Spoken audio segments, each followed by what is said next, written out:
परिचय। प्रकाश एक ऐसी वस्तु है जिससे सब परिचित हैं। यह विभिन्न स्रोतों से प्राप्त होता है, जिनमें मुख्य है सूर्य। जीने के लिए जरूरी ऊर्जा हमें इसी से मिलती है। इसके बिना, जैसा कि हम जानते ही हैं, जीवन का अस्तित्व संभव ही नहीं है।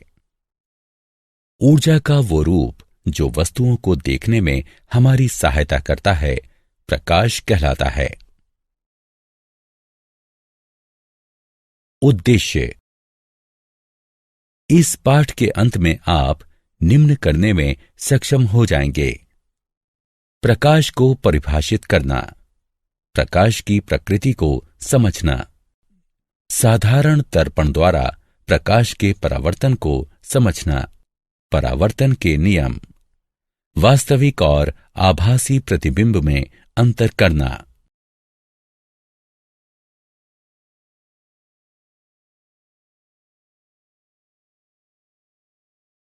प्रकाश एवं प्रकाश के स्रोत।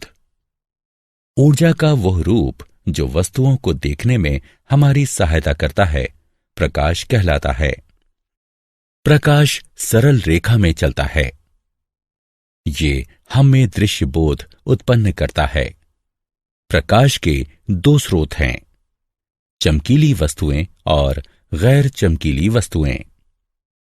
चमकीली वस्तुएं वे वस्तुएं जो अपना स्वयं का प्रकाश छोड़ती हैं, चमकीली वस्तुएं कहलाती हैं, जैसे सूर्य, लैंप, मोमबत्ती इत्यादि। गैर चमकीली वस्तुएं वे वस्तुएं जो स्वयं पर पड़ने वाले प्रकाश को परावर्तित करती हैं, गैर चमकीली वस्तुएं कहलाती हैं, जैसे चंद्रमा, कुर्सी, मेज इत्यादि।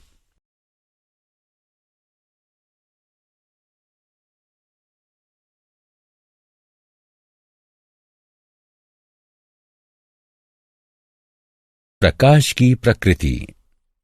प्रकाश के परावर्तन, अपवर्तन, विवर्तन तथा अन्य अनेक पहलुओं के बारे में जानने के लिए प्रकाश के सिद्धांतों के आधार पर उसकी प्रकृति को समझना होगा। प्रकाश की प्रकृति के दो सिद्धांत हैं: प्रकाश का तरंग सिद्धांत तथा प्रकाश का कण सिद्धांत। प्रकाश का तरंग सिद्धांत। प्रकाश विद्युत चुंबकीय तरंगों पर आधारित होता है, जिन्हें प्रवर्धन के लिए किसी भौतिक माध्यम की आवश्यकता नहीं होती। इसके अभिलक्षण चिन्ह हैं विवर्तन, निष्कर्ष एवं ध्रुवीकरण। प्रकाश का कण सिद्धांत।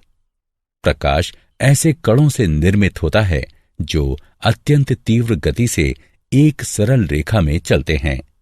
इसके अभिलक्षण चिन्ह हैं परावर्तन और अपवर्तन। प्रकाश तरंग और कण दोनों के गुण प्रदर्शित करता है। प्रकाश का स्वभाव दोहरा होता है।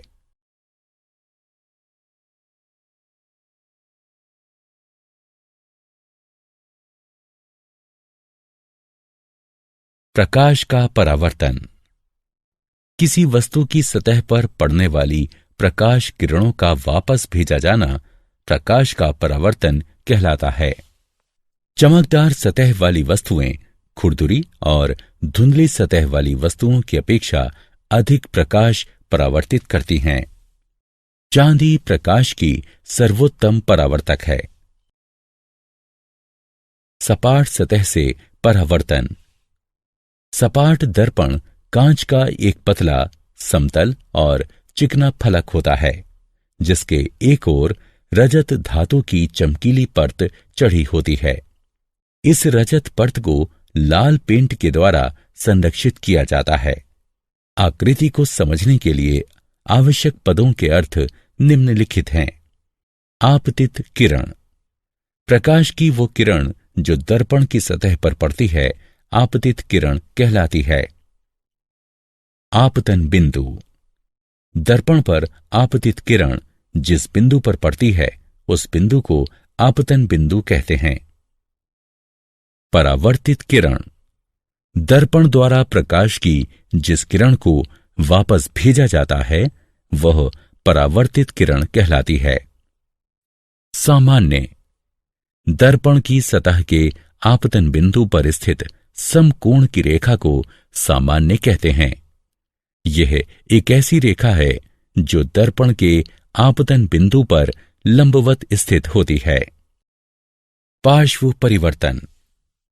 पार्श्व परिवर्तन जब समतल दर्पण के सामने कोई वस्तु रखी जाती है तब वस्तु का दाहिना पार्श्व दर्पण के बाईं ओर और बायां पार्श्व दर्पण के दाहिनी ओर प्रतीत होता है। किसी वस्तु के पार्श्वों और उसके दर्पण प्रतिबिंब का यह परिवर्तन पार्श्व परिवर्तन कहलाता है। समतल दर्पण के संबंध में अभिलक्षण और उपयोग। किसी समतल दर्पण द्वारा निर्मित प्रतिबिंब के अभिलक्षण।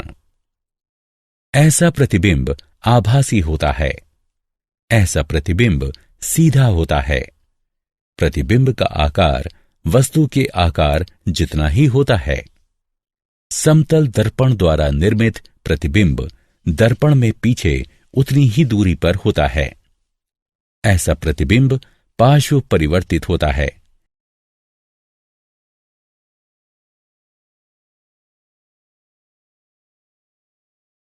समतल दर्पण के उपयोग। इनका उपयोग स्वयं को देखने के लिए किया जाता है। इन्हें विशिष्ट दुकानों जैसे सुनार की दुकान की अंदरूनी दीवारों पर उन्हें अधिक बड़ा दिखाने के लिए लगाया जाता है।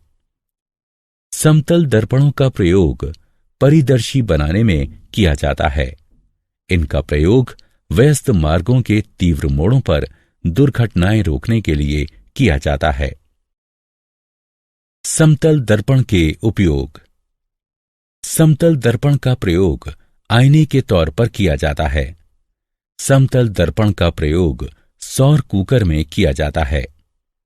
समतल दर्पण का प्रयोग कैलिडोस्कोप यानी रंगीन कागज से सुंदर आकृतियां बनाने में प्रयुक्त किया जाने वाला एक खिलौना, कांच के टुकड़े या छोटे छोटे मनके बनाने में किया जाता है।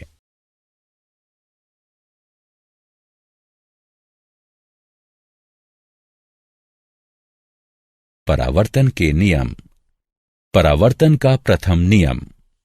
आपतित किरण, परावर्तित किरण और सामान्य ये सब एक ही समतल पर स्थित होते हैं। परावर्तन का द्वितीय नियम। परावर्तन कोण सदैव आपतन कोण के बराबर होता है।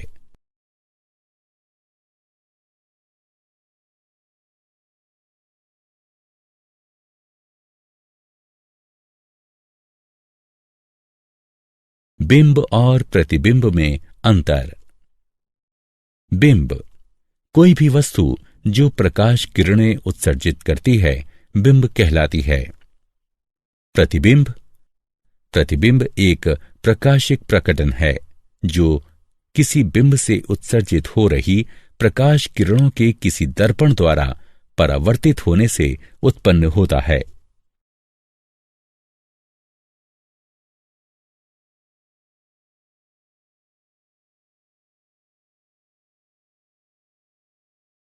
वास्तविक और आभासी प्रतिबिंब में अंतर।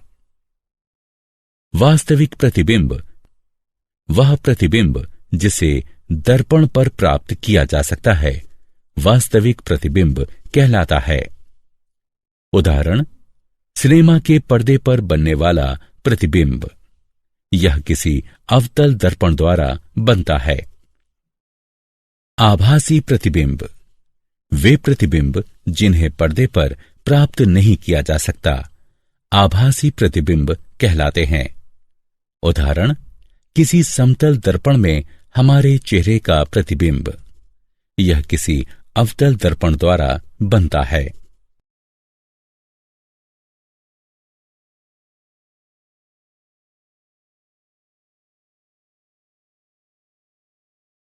क्या आप जानते हैं, दिखाई देने वाले प्रकाश का तरंगदैर्घ्य 380 से 740 नैनोमीटर के मध्य होता है और इसकी आवृत्ति 405 टेराहर्ट्ज से 790 टेराहर्ट्ज के मध्य होती है।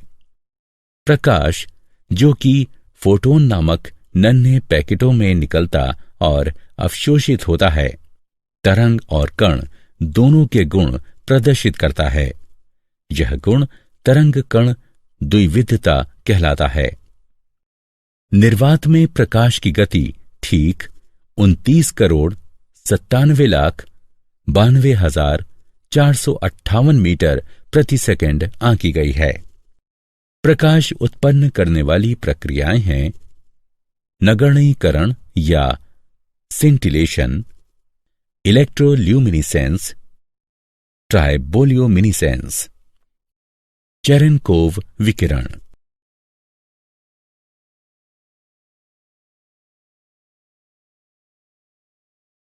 सारांश। आइए हमने जो कुछ सीखा है उसे संक्षेप में दोहराएं। प्रकाश ऊर्जा का ऐसा रूप है जो हमें वस्तुओं को देखने के योग्य बनाता है। प्रकाश तरंग और कण दोनों के गुण प्रदर्शित करता है। इस प्रकार प्रकाश की प्रकृति दोहरी होती है। किसी वस्तु द्वारा उस पर पड़ने वाली प्रकाश किरणों का वापस भेजा जाना परावर्तन कहलाता है। एक माध्यम से दूसरे माध्यम में जाते समय प्रकाश की दिशा परिवर्तित हो जाने को अपवर्तन कहते हैं। आपतित किरण द्वारा सामान्य के साथ बनाए गए कोण को आपतित कोण कहते हैं। परावर्तित किरण द्वारा सामान्य के साथ आपतन बिंदु पर बनाए गए कोण को परावर्तन कोण कहते हैं। आपतन कोण परावर्तन कोण के बराबर होता है। किसी बिंब से आ रही प्रकाश किरणें जब किसी दर्पण से परावर्तित होकर किसी बिंदु पर मिलती हैं तो प्रतिबिंब बनता है। समतल दर्पण में किसी बिंब के पार्श्वों और उसके प्रतिबिंब के पलट जाने का प्रभाव पार्श्व परिवर्तन कहलाता है।